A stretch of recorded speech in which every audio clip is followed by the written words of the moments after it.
multi-million-dollar exploitation ring. It's picked up by national outlets. I'm invited on morning shows, podcasts, news programs. My story reaches millions, and with each telling, more people come forward. More investigations open, more predators are caught, more lives are saved. Desmond frames the newspaper article and hangs it in his apartment. "I'm proud of you," Mom says when he shows me. "Look at what you've done.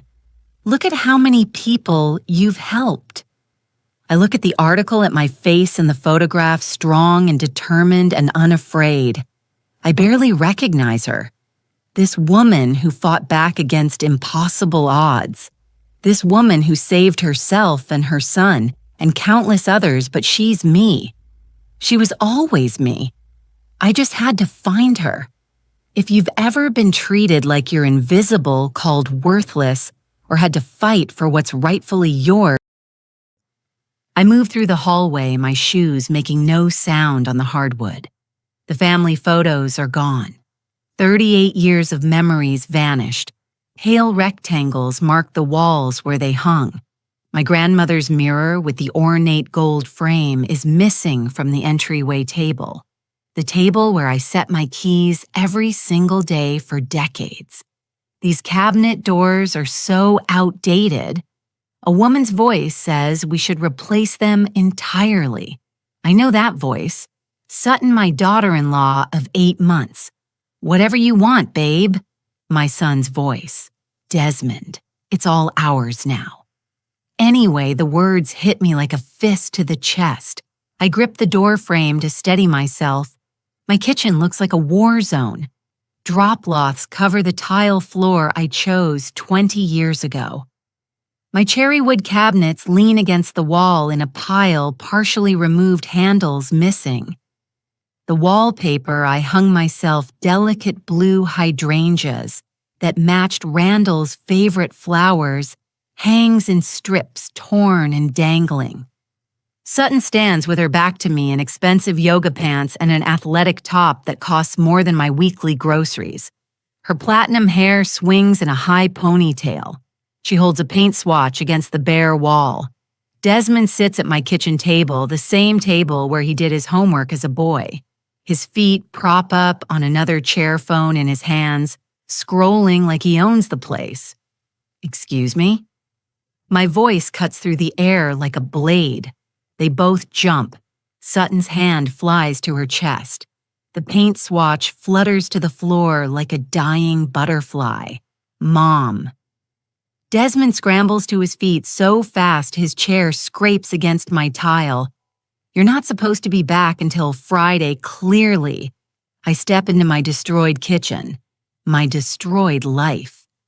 Pieces of everything I built are scattered across surfaces. The cookie jar shaped like a rooster. The one Randall gave me on our 5th anniversary sits bubble-wrapped on the counter, ready to be thrown away. What is happening in my house? Sutton recovers fast. She always does. That smile slides across her face like oil on water. The one I've seen her use at charity events, the one that never touches her eyes. "Cordelia? What a surprise." She moves toward me with her arms half extended, but something in my face stops her cold. We're doing some renovations before we move in. The words hang between us like smoke. "Move in." I repeat each word slowly, tasting them, testing them. "Into my house." Well, yes. Sutton glances at Desmond, who suddenly finds the floor fascinating. "Desmond said you were downsizing, that you wanted something more manageable for someone your age, someone my age. I'm 62 years old. I run 5 miles every morning before work. I manage a team of 15 people at my consulting firm. I closed a 7-figure deal 3 weeks ago." Is that what Desmond said, Mom? Listen. Desmond starts, but I raise my hand. "No, you listen. I learned years ago that whispers carry more weight than screams." Then, I never said I was downsizing. I never said anyone could move into my home. I certainly never gave permission for anyone to destroy my kitchen. Sutton's smile flickers like a dying light bulb. But Desmond has your power of attorney, he said. I gave Desmond a limited power of attorney to handle financial paperwork while I traveled for work. That document gives him zero authority over my real property. I moved deeper into the kitchen, cataloging the damage. My mother's ceramic mixing bowls, the ones passed down through 3 generations, sit in a box labeled donate. You've been in my house, going through my belongings, making decisions about my property without asking me. We were trying to help. Sutton's voice climbs higher. The pleasant mask cracks at the edges. This house is too big for you. You're getting older. We thought you'd move in early and take over. You thought I wouldn't notice or wouldn't care. I pull out my phone. How long has this been going on? Desmond's face flushes crimson. Mom, we can explain. How long? 2 weeks. The words tumble out barely above a whisper. We've been working on it for 2 weeks. 2 weeks. While I was in Chicago, closing deals and building my business, trusting my son to water my plants and collect my mail, he was systematically erasing my existence from my own home. We got keys made. Sutton adds, like this explains everything. The locksmith on Main Street was very reasonable. I look at my son. Really look at him. When did he become this stranger, the boy who brought me dandelions from the neighbor's yard? The teenager who sobbed on my shoulder when his first girlfriend shattered his heart? The young man who held my hand at his father's funeral and swore we'd face life together? Get out. The words come out flat. Dead. Mom, be reasonable. Get out of my house now. Sutton's eyes narrow to slits. We've already invested thousands in these renovations. Desmond said we'd split the value when I died, when you convinced me to sign over the deed. I walk to the back door and pull it open. Cold morning air rushes in. Out. Both of you. You have 60 seconds before I call the police and report a break-in. You wouldn't. Desmond's voice cracks like thin ice. I'm your son. I pull up my phone's keypad. Start dialing 911. My finger hovers over the call button, steady as stone. They scramble. Sutton grabs her designer purse from the counter. Desmond fumbles with his keys, dropping them twice. They rush past me in a blur of expensive perfume and panic. At the doorway, Desmond turns back, his face his pale eyes wide. Family doesn't betray each other. I keep my voice level as a knife edge. Family doesn't sneak around destroying what matters to someone they claim to love. Family doesn't try to steal someone's home while they're away. But Sutton and I need more space. And you have all these rooms you don't use. Goodbye, Desmond. I close the door. Lock it. Deadbolt chain. Then I stand in my destroyed kitchen and let the weight of what just happened settle into my bones. My hands shake as I walk through the rest of the house. The guest bedroom, Randall's old office where he spent hours reading, has been emptied. His books, his mahogany desk, his leather reading chair, all gone. In the master bedroom, my closet gapes half empty. My winter coats, my evening dresses, my mother's vintage jewelry box. They weren't just planning to move in. They were stealing from me, taking my belongings piece by piece, assuming I wouldn't notice or wouldn't fight back. I find the boxes in the garage, dozens of them stacked like monuments to my erasure. Labels mark each one. Donate storage trash. My entire life categorized and ready to be disposed of like garbage. I sink to the concrete floor surrounded by these boxes, filled with my memories, my history, my heart. The sobs come, then not quiet tears, like I shed at Randall's funeral. These are ugly, body-shaking cries that tear through me like breaking glass. When the tears finally stop, something cold settles in my chest. something hard and sharp and determined. I pull out my phone with trembling fingers and make a call. Tatum, it's Cordelia Finch. I need your help. Tatum Hayes has been my attorney for 15 years, sharp as a surgical blade and twice as precise. She handled Randall's estate, my business contracts, every legal matter I've ever needed. Cordelia? What's wrong? You sound upset. I tell her everything. The unauthorized entry, the renovations, the stolen property, the power of attorney. They tried to twist into something it wasn't. That son of a Tatum catches herself. I'm sorry. That's your son. I know. I need you to revoke the power of attorney immediately. I need the locks changed today. And I need documentation of everything that's been damaged or taken. Consider it done. Emergency paperwork filed within the hour. But Cordelia, there's something else we should discuss. My stomach tightens like a fist. What your estate planning, Desmond is currently your sole beneficiary. After what happened today, you might want to reconsider those arrangements. I look around at the boxes, at the pieces of my carefully maintained life, scattered like shrapnel. At the evidence of my son's calculated betrayal set up a meeting for this week. I want to make some changes. After hanging up with Tatum, I call a locksmith, then a restoration company to assess the damage. Then I walk through every room with my phone documenting everything, every missing photo, every damaged wall, every packed box, evidence-proof protection. My phone rings. Desmond. I let it go to voicemail. It rings again and again. 12 calls in 20 minutes. Then the texts start flooding in like poison. Mom, please answer. We need to talk.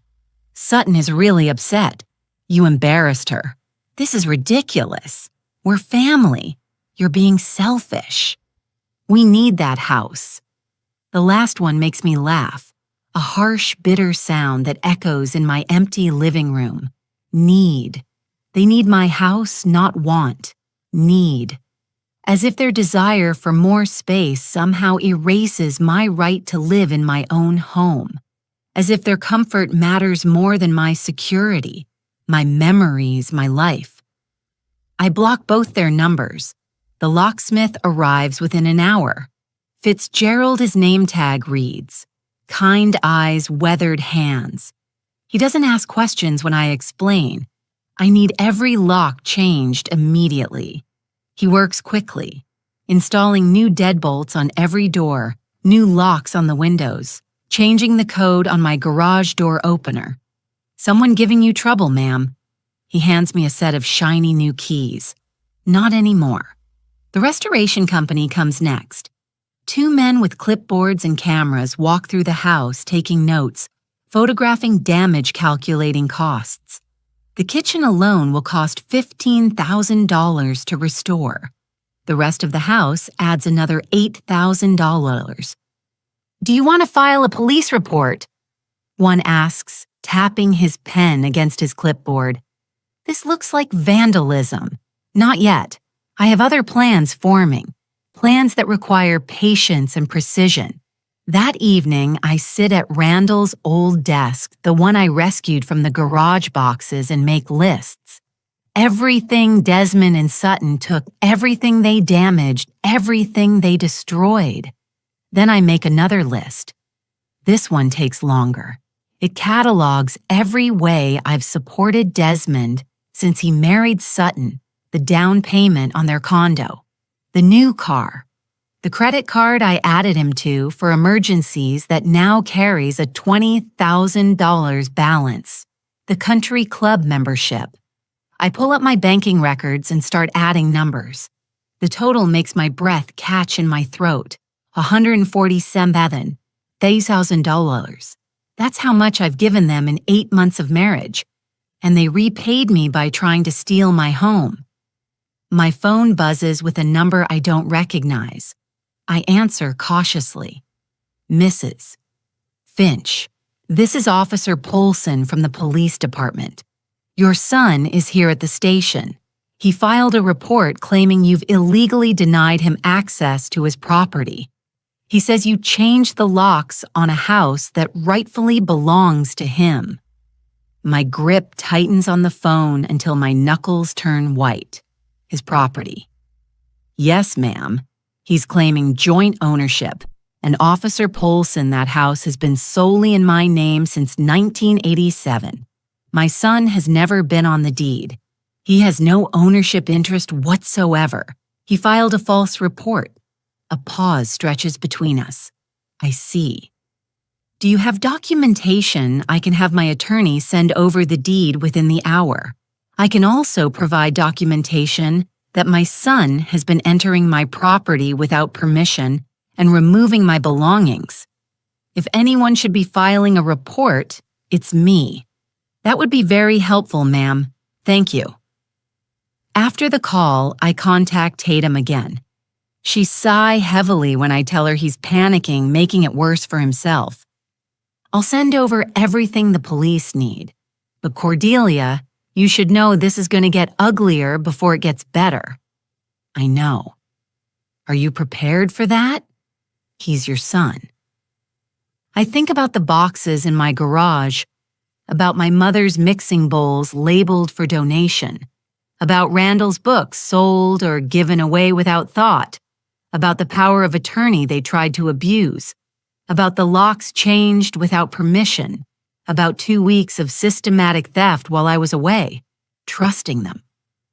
He stopped being my son when he chose to betray me, I say quietly. Now he's just someone who tried to steal from me, and I deal with thieves accordingly. The next morning, I wake to pounding on my front door. Through the window, I see Desmond's car in the driveway. He's brought Sutton. They're both shouting voices, muffled but angry through the thick wood. I don't answer.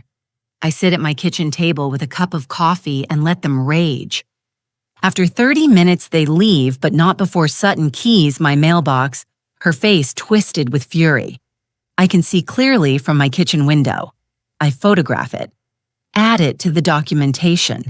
That afternoon, a certified letter arrives.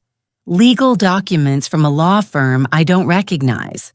I open them with steady hands. They're suing me. Desmond and Sutton are suing me for half the value of my house, claiming I promised it to them, that they've invested their own money in renovations, that I'm mentally incompetent and need a conservator. I call Tatum immediately. They're desperate, she says after I read her the documents.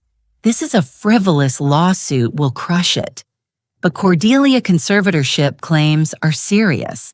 They're going to argue you're not capable of managing your own affairs. I run a consulting firm. I manage multi-million-dollar accounts. I know, and we'll prove that. But you need to be prepared for them to paint a different picture, to twist everything. I look around my kitchen. Still destroyed. Still waiting for repairs. Let them try. 3 days later, my mailbox holds another package. No return address. My hands tremble as I open it. Inside is my mother's jewelry box, the rosewood one with the mother of pearl inlay that her mother gave her that she gave me on my wedding day. It's empty. Every piece of jewelry gone. The pearl necklace Randall gave me on our 10th anniversary, my grandmother's engagement ring, my mother's diamond earrings. All of it vanished. A note sits in the bottom of the box written in Sutton's looping handwriting. You should have cooperated. Now this gets ugly. I stare at the empty box for a long time. Then I photograph it. The note, the empty velvet compartments, everything. I add it to my documentation file. Then I make another call to Tatum. They just threatened me. I say, my voice calm despite the rage burning in my chest. And they stole family heirlooms. I want to press charges. About time, Tatum says. Let me make some calls. Within hours, Detective Raines contacts me. A woman with a non-nonsense voice and sharp questions. I tell her everything, show her everything. The photographs, the documentation, the threatening note, the empty jewelry box. "Mrs. Finch, I need to ask you something." Her voice is gentle but serious. "Have you experienced any unusual health symptoms lately? Dizziness, nausea, confusion. My blood runs cold. Why are you asking me that? Because this pattern is familiar. The rapid marriage, the isolation, the financial manipulation, the attempts to gain control of assets. It's often followed by more direct methods. You think they might try to poison me? I think we should rule it out. Have you been eating or drinking anything they provided? I think back to the weeks before Chicago. Sutton bringing me coffee when she visited. Cookies she claimed were homemade. Dinners at their condo where I always felt slightly off afterward." "Yes," I whisper multiple times. "I'd like you to see a doctor get some blood work done just to be safe." The next morning, I sit in Dr. Chen's office while she draws vial after vial of blood. She asks careful questions about my symptoms, my recent health, any changes I've noticed. "I'll rush these tests," she promises. "Should have results in 48 hours. I go home and wait and watch and document everything. My phone rings 2 days later. Dr. Chen's voice is tight with concern. "Cordelia, your tests show elevated levels of certain substances. Nothing immediately life-threatening, but concerning. Trace amounts of benzodiazepines. They cause confusion, memory problems, dizziness. Someone's been drugging you. Not enough to kill you, but enough to make you seem incompetent." The room spins around me. For how long, based on the levels, I'd say several months. Probably in food or drinks. The doses were small enough that you'd just feel a bit off. Maybe attribute it to stress or aging. They were building a case making me seem incompetent so they could claim I needed a conservator so they could take control of everything I owned. "I'm calling Detective Rains," I say, my voice steady despite the fury coursing through me. "I already did. She's on her way." Detective Rains arrives within the hour. I show her everything. The medical records, the timeline of symptoms, the timeline of Sutton's visits with food and drinks. This changes everything she says.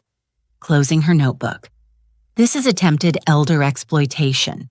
Possibly attempted murder depending on the doses. We need to move fast. What about Desmond?" My voice cracks, saying his name. Is he involved or is he a victim too? We'll find out. "But Mrs. Finch, I need to tell you something." She hesitates, choosing her words carefully.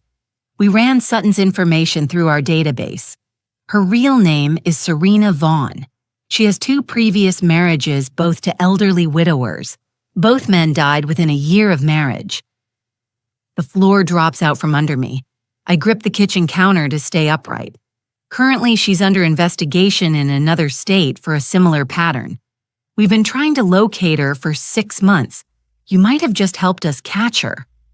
"What about Desmond?" I ask again. My voice barely a whisper. Detective Rains meets my eyes. If he knows what she really is, he's complicit. If he doesn't, he's her next victim after you. My phone buzzes on the counter, a text from Desmond's number. "Mom," I'm scared. Sutton's not who I thought. "Can we meet alone, please?" She can't know. My heart lurches. I reach for the phone to call him back. It rings once, twice. Then Sutton's voice answers cold and amused. "Desmond can't come to the phone right now, Cordelia. He's indisposed." She laughs high and sharp. "You should have just signed the papers. This could have been so easy, but you had to be difficult.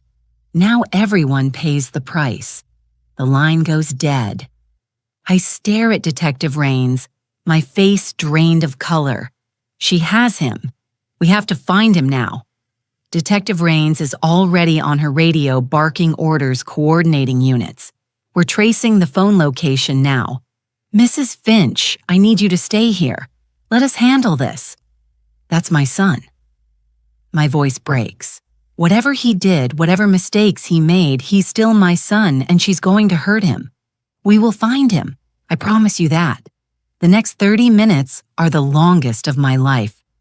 I pace my kitchen, my destroyed kitchen with its torn wallpaper and missing cabinets, and I pray to Randall, to God, to anyone who might listen. Please let him be alive. Please let us find him in time. Detective Raines's radio crackles. We've got a location. Hotel 40 and me out. Units en route. I'm coming with you, I say, grabbing my purse. Mrs. Finch, he's my son. I'm coming. She sees something in my face that makes her nod. Stay in the car when we get there, no matter what you hear or see. Understood. I nod. But we both know it's a lie. The drive takes 35 minutes that feel like 35 hours.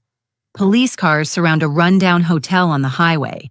Lights flashing, radios squawking. Detective Raines parks and turns to me. Room 237. Stay here. I watch her and 4 other officers approach the room. They knock. Then they break down the door. Shouting erupts. Sutton's voice screaming threats and obscenities. The officers yelling commands. Something crashes. Then silence. I can't stand it anymore. I run from the car, ignoring Detective Raines' orders, and reach the doorway of room 237. Desmond sits slumped in a chair, eyes unfocused, drool running down his chin. Papers are scattered across the bed. Sutton is in handcuffs, still screaming, her face twisted into something ugly and hateful that bears no resemblance to the woman who smiled at charity events. Mom. Desmond's voice is slurred, confused. What's happening? I rush to him, cup his face in my hands. His pupils are dilated, his skin clammy. The paramedics arrive and load Desmond onto a stretcher. Detective Raines pulls me aside as they wheel him to the ambulance. The papers on the bed were transfer documents. Everything in your name would go to Desmond, then immediately to Sutton. He was too drugged to understand what he was signing. Another few hours and it would have been done. What was she giving him? Benzodiazepines. Same as you, but much higher doses. He's been drugged for at least 3 days based on his condition. I ride in the ambulance with Desmond holding his hand as the IV drips antidotes into his system. He drifts in and out of consciousness, mumbling apologies, crying, asking for his father. At the hospital, Dr. Morrison runs tests while I sit beside Desmond's bed. His toxicology report comes back showing dangerous levels of multiple substances, not just benzodiazepines, but sleeping medications, muscle relaxants, enough to keep him compliant but not enough to kill him outright. He's lucky you found him when you did, Dr. Morrison says quietly. Another day or 2 at these levels and we'd be looking at permanent brain damage or worse. Desmond finally wakes fully around midnight. His eyes focus on me and tears spill down his cheeks. Mom, I'm so sorry. I'm so sorry. He's sobbing now, his whole body shaking. She told me you wanted to downsize, that you asked us to help, that you were getting forgetful and needed us to take over. I believed her. I believed everything. How long has she been drugging you? I asked gently. I don't know. Months, maybe. I kept feeling foggy tired all the time. She said it was stress from work. She made me coffee every morning. I never suspected. I never thought she could be. He chokes on the words. She said she loved me. She said we were building a life together. I know, sweetheart. I know. The house renovations. She said you approved everything, that you wanted us to get started while you were away. She had me believing I was helping you, that we were doing you a favor. His voice cracks. I destroyed your kitchen. I packed up Dad's things. I sold his desk. Mom, I'm so sorry. We'll fix it, all of it. The important thing is you're safe now. Detective Raines appears in the doorway. "Mrs. Finch, we need to talk." We step into the hallway, leaving Desmond with a nurse. "Sutton Serena made bail 2 hours ago." Detective Rains says, her jaw tight with frustration. My blood turns to ice. How her mother posted it. A woman named Vivica Vaughn. She's been financing Serena's operations for years. We're building a case against both of them, but right now they're out there. Are we safe? We've got a patrol car outside Desmond's room, and I'd recommend you don't go home alone for a few days. These women are dangerous and they're not going to give up easily. I don't sleep that night. I sit in a chair beside Desmond's hospital bed, watching him breathe, grateful he's alive. The police officer stationed outside the door is a small comfort, but fear still crawls up my spine like ice. Around 3:00 in the morning, I hear footsteps in the hallway. Quiet, measured. The door opens slowly. I look up and freeze. Viva Vaughn stands in the doorway, a syringe in her hand. She's older than Sutton, late 50s maybe, with the same platinum hair and cold eyes. She smiles when she sees me, a smile that doesn't reach anywhere near her soul. "This would have been easier if you just signed the papers, Cordelia," she says softly, stepping into the room. "But you had to be difficult. You had to ruin everything. Where's the officer?" My voice comes out steady despite my hammering heart. "Taking a little nap, nothing permanent. Unlike what I have planned for your son." She advances toward Desmond's bed, syringe raised. Insulin. Such a tragic complication. Diabetic shock can happen to anyone in a weakened state. I launch myself from the chair and grab her arm. We struggle. And I'm 62 and she's younger and stronger. But I have something she doesn't. I have everything to lose. I scream loud and long and piercing. The syringe clatters to the floor as we grapple. Vivica's nails rake across my face, drawing blood. I don't let go. Can't let go. The door bursts open. Hospital security floods in, pulling Vivica off me. She's still reaching for the syringe, still trying to get to Desmond, screaming obscenities that echo down the hospital corridor. More police arrive. Detective Rains among them, her face pale with fury. The officer, I gasp, touching my bleeding face. Drugged but alive. He'll recover. She looks at Viva now in handcuffs, still struggling. Attempted murder. We've got her this time. She's not getting bail again. A nurse retrieves the syringe carefully, bags it as evidence. "That's enough insulin to kill 3 people, she whispers. I sink back into my chair beside Desmond, who's awake now, staring at the scene with wide, terrified eyes. "It's over," I tell him, gripping his hand. "It's finally over." But I'm wrong.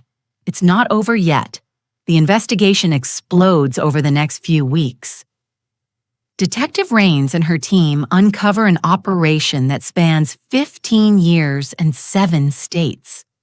Serena and Viva Vaughn have been running this scheme since Serena was 23 years old. Their pattern is precise and practiced. Viva identifies wealthy widows or widowers, usually older, usually lonely. Serena targets their children if they have any, or the victims directly if they don't. She love bombs them, isolates them from friends and family, gains their trust. Then she systematically drains their assets while drugging them to appear incompetent. Sometimes the victims die from accidents, sometimes from natural causes. Sometimes they're placed in care facilities where they die within months, confused and alone. Serena has been married 4 times before Desmond, not 2, as initially discovered. 4 times. 3 of her husbands are dead. The 4th is in a nursing home, barely able to remember his own name, while Serena drained his accounts and disappeared. The total they've stolen over 15 years exceeds $3 million. Most victims' families never suspected. The deaths were ruled natural or accidental. No one questioned the young widow who seemed so distraught at the funerals. "You saved lives," Detective Rains tells me, during one of our many meetings by coming home early, by fighting back, by documenting everything. "You probably saved dozens of future victims." But all I can think about is Desmond going through therapy 3 times a week, trying to process how thoroughly he was manipulated, how the woman he loved never existed, how he almost lost everything, including his life, because he trusted the wrong person. The trial begins 3 months after that night in the hospital. The courtroom is packed with media, with families of previous victims, with people who want to see justice finally served. Desmond has to testify. He's terrified the night before, shaking in my guest room where he's been staying since leaving the hospital. Mom. She whispered something to me when they arrested her at the hotel. A threat. She said if I testified, her associates would make sure you paid. What if she means it? I sit beside him on the bed, taking his hand like I did when he was small and afraid of thunderstorms. She has no associates, no backup plan, no escape. That's what manipulators do, sweetheart. They make you believe they have power even when they have nothing. It's their last weapon. Don't let her keep that power over you. The next day, Desmond walks into that courtroom and tells the truth. Every painful detail. How Serena approached him at an art gallery, seemed to share all his interests, made him feel seen and special. How she isolated him from his friends, always with reasonable excuses. How she convinced him I was declining mentally, that I needed help, that moving into my house was an act of love. How she drugged his coffee every morning for months. How she controlled his phone, his email, his money. How she had him sign documents he didn't understand while he was too foggy to read them properly. How she kept him prisoner in that hotel room for 3 days, forcing drugs down his throat, making him sign more papers, telling him it was all for their future together. His voice breaks multiple times, but he doesn't stop. He tells it all. Then it's my turn. I testify about the unauthorized entry, the destroyed property, the stolen heirlooms, the forged documents, the drugging. I show evidence of every theft, every lie, every manipulation. Other families testify too. The prosecution found 4 previous victims who survived but lost everything. They tell stories that mirror ours. Love bombing, isolation, drugging, theft. One woman lost her house, her savings, and her ability to remember her own grandchildren's names from the drugs Serena gave her over 18 months. The evidence is overwhelming. Documents showing forged signatures, financial records tracking stolen assets, toxicology reports, surveillance footage from my home security system showing Desmond and Serena entering my house repeatedly while I was away. The insulin syringe from the hospital, Viva's fingerprints all over it. Serena's mask finally shatters completely during the trial. She screams at witnesses, threatens the judge, lunges at Desmond during his testimony, shrieking that he's lying, that he knew everything, that he wanted my money as much as she did. The jury looks sick.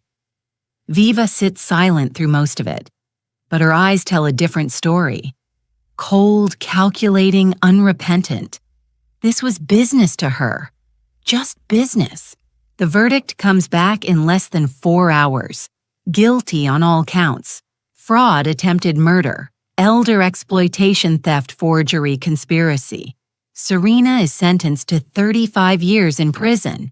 Viva receives 40 years for her role as the architect of the scheme. As they're led away, Serena turns to look at me one last time. Her face is twisted with hatred so pure, it's almost impressive.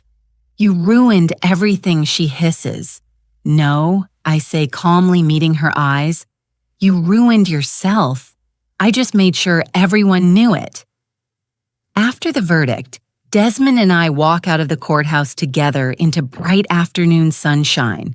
Reporters swarm us, shouting questions, cameras flashing. One reporter pushes through the crowd. "Mrs. Finch, what do you want people to know about what happened to you?" I look directly at the camera, thinking about all the other families out there who might be facing something similar, who might have that nagging feeling that something's wrong but don't trust it, who might be losing everything to someone they love and trust. Trust your instincts. I say clearly, if something feels wrong, it probably is. Protect your legal documents, your assets, your independence. Family relationships should be built on respect, not blind trust. And if someone tries to take what's yours, fight back. You're never too old, never too weak, never too alone to stand up for yourself. Document everything. Tell people what's happening. Ask for help. Don't let anyone convince you that protecting yourself is selfish. It's survival. The clip goes viral. Within 24 hours, it's been shared millions of times. My email fills with messages from people sharing their own stories of manipulation and exploitation, thanking me for speaking up. 6 months later, my house is fully restored. The kitchen gleams with new cabinets and fresh wallpaper. Different wallpaper this time.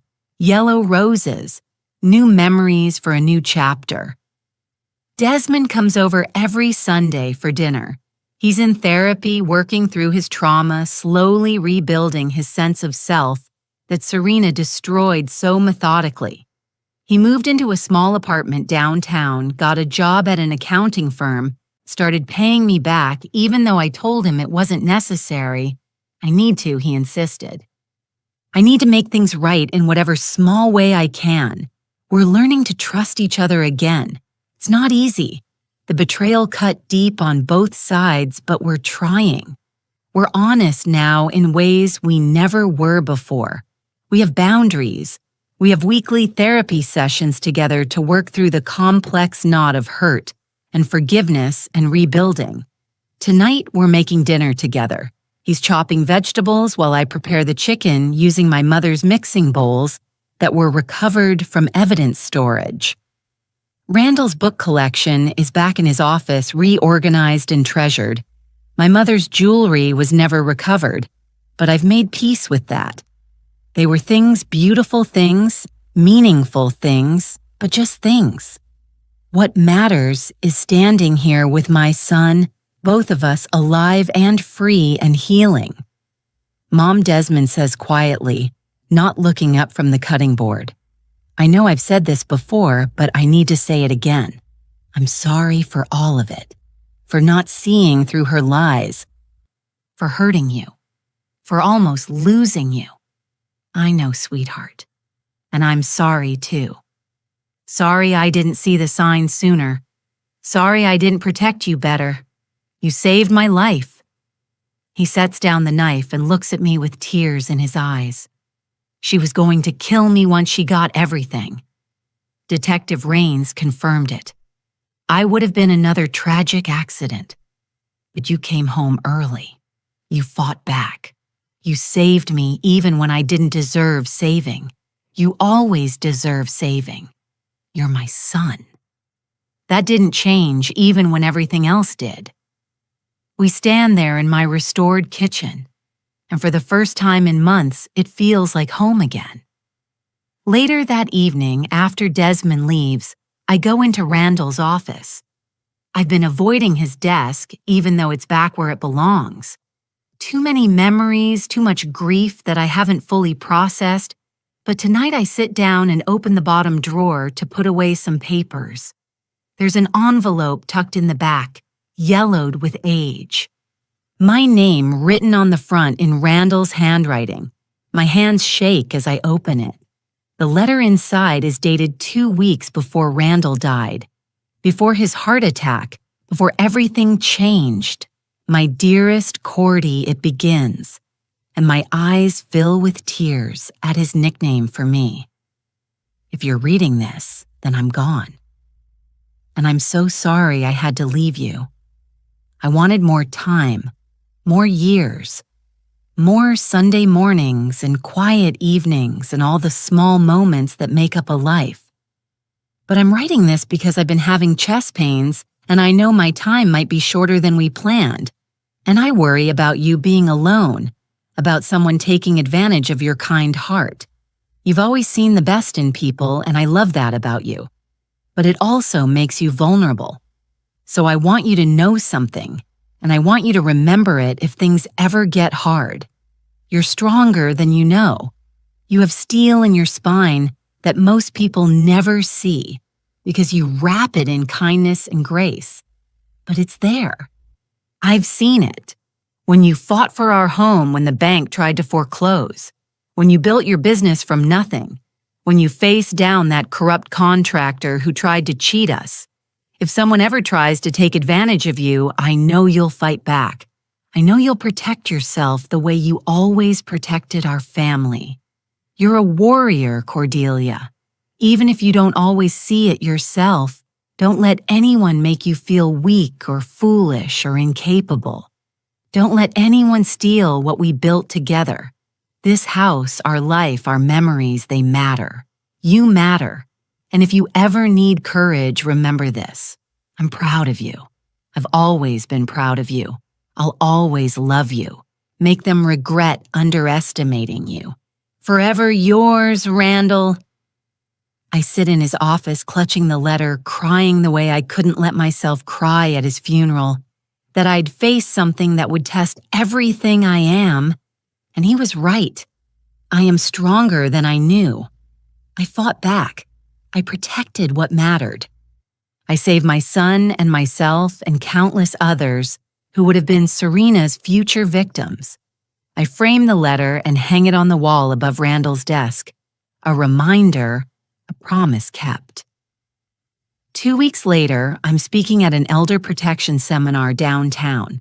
The room is packed with seniors with adult children worried about their aging parents, with professionals who work with vulnerable populations.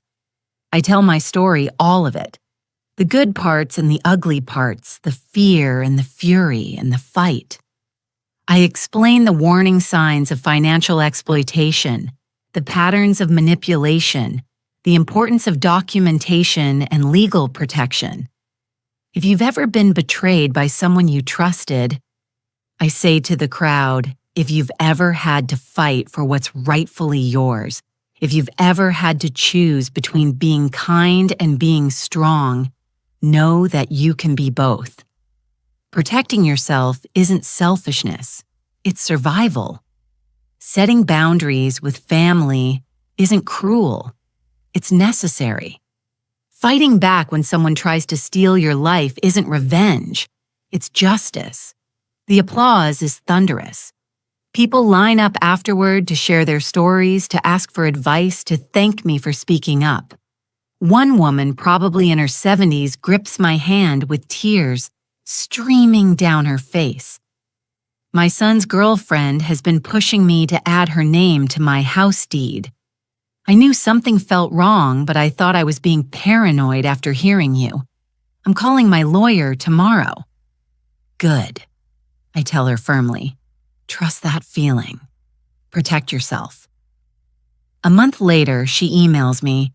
She followed through, had the lawyer investigate, found out the girlfriend had 2 previous relationships with elderly men, both of whom died after signing over their assets.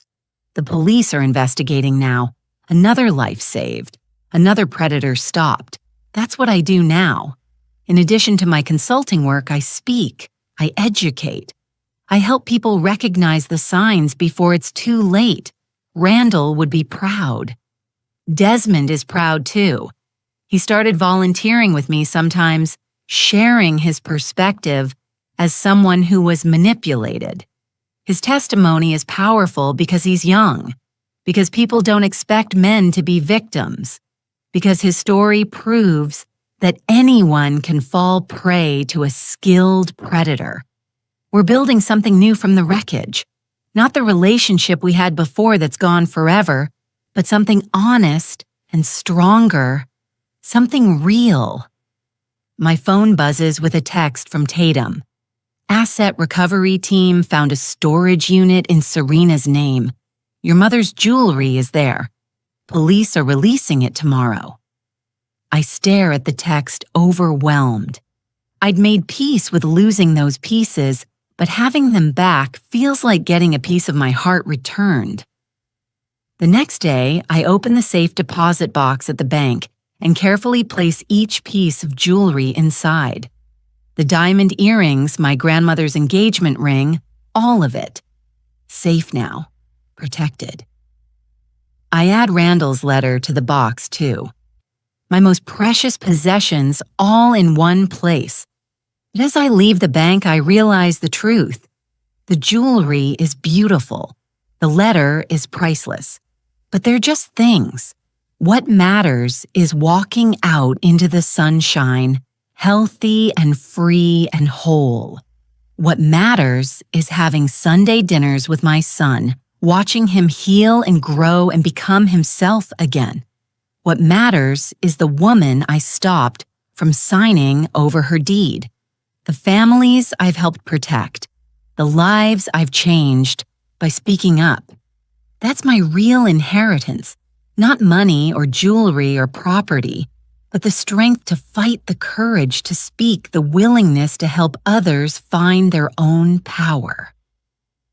That evening, I'm sitting on my back porch with a glass of wine watching the sunset paint the sky in shades of orange and pink. My phone rings. Unknown number. I almost don't answer, but something makes me pick up. Mrs. Finch, this is Maya Santos. You spoke at the Elder Protection Seminar last month. I'm a reporter with the Tribune, and I'd like to do a feature story on financial exploitation of seniors. Would you be willing to share your story in depth? We want to run a series that could help protect thousands of people. I think about Randall's letter. Make them regret underestimating you. Yes, I say, I'll do it. The article runs 3 weeks later. Front page. My face looking back at me from news stands across the city. The headline reads, "The Grandmother Who Fought Back. How one woman's courage exposed a multi-million-dollar exploitation ring." It's picked up by national outlets. I'm invited on morning shows, podcasts, news programs. My story reaches millions, and with each telling, more people come forward. More investigations open, more predators are caught, more lives are saved. Desmond frames the newspaper article and hangs it in his apartment. "I'm proud of you," Mom says when he shows me. "Look at what you've done. Look at how many people you've helped." I look at the article at my face in the photograph, strong and determined and unafraid. I barely recognize her. This woman who fought back against impossible odds. This woman who saved herself and her son and countless others, but she's me. She was always me. I just had to find her. If you've ever been treated like you're invisible, called worthless, or had to fight for what's rightfully yours, you still have power. Your story isn't over just because someone tried to write your ending. You get to decide how this goes.